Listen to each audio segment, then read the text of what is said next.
au Salon du Bourget comme chaque année. Qu'est-ce qui vous a particulièrement intéressé ou étonné dans ce salon? Non, c'était très important pour nous de venir ici au Salon du Bourget, qui est le premier salon au monde de l'aéronautique et de l'espace.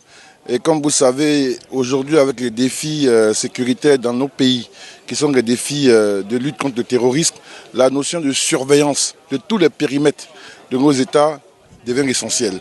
Et là, nous avons pu, à l'occasion de ce grand salon qui est le premier au monde, comme je l'ai dit tout à l'heure, nous rendre compte de toutes les innovations, de toutes les propositions pour la surveillance des États. Et nous avons été très intéressés par certains logiciels qui nous permettront de savoir qui fait quoi, même dans des périmètres où il n'y a pas de vie. C'est très important. Vous voyez, dans certains pays voisins aujourd'hui, on vous parle d'attaques de villages, d'églises, mais on n'est pas souvent capable de dire exactement ce qui s'est passé. Avec tous ces outils de surveillance, on doit être capable d'avoir le film de ces attaques, de visage de ceux qui ont attaqué. Et c'est cette capacité de surveillance de nos États qui peuvent nous prémunir d'attaques terroristes. Donc nous sommes très intéressés.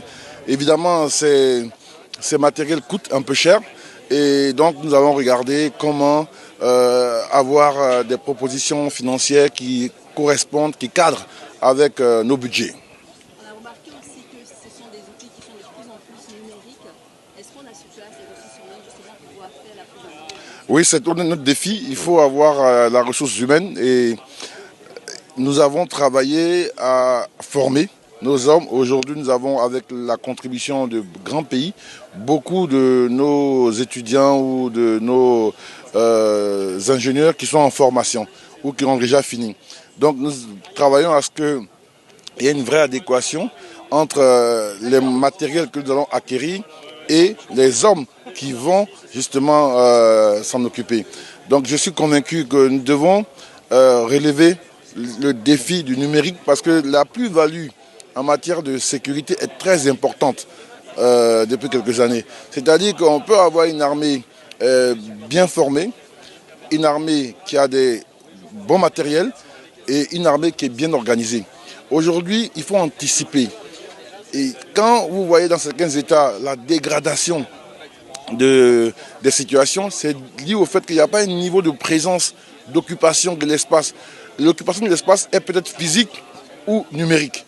Si vous n'arrivez pas à surveiller un endroit parce qu'il n'y a pas de déploiement de police de gendarmerie, il faut qu'on ait des radars, des drones, on ait des logiciels qui permettent de surveiller et de savoir ce qui s'y passe. Ce qui est important souvent, c'est de voir ce qui s'est passé et qui a été l'objet et qui a été l'auteur de telle ou telle attaque.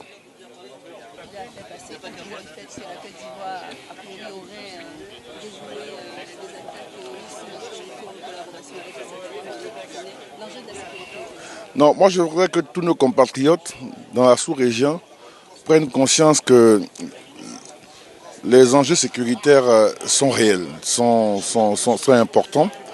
Et si nous n'arrivons pas à relever ces défis-là, nous n'allons pas pouvoir avoir des politiques stables de développement, de croissance qui puissent nous permettre de résorber la pauvreté. C'est-à-dire que tous nos pas vont être anéantis par ces questions sécuritaires qui sont à nos portes.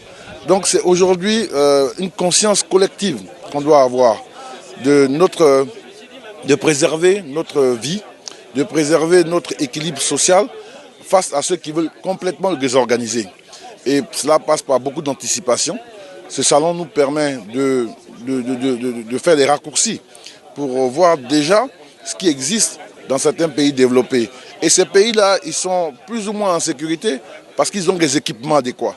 Donc il nous faut investir dans l'équipement, dans la formation et dans aussi le déploiement de ces équipements et de nos hommes pour que notre territoire soit un territoire sûr.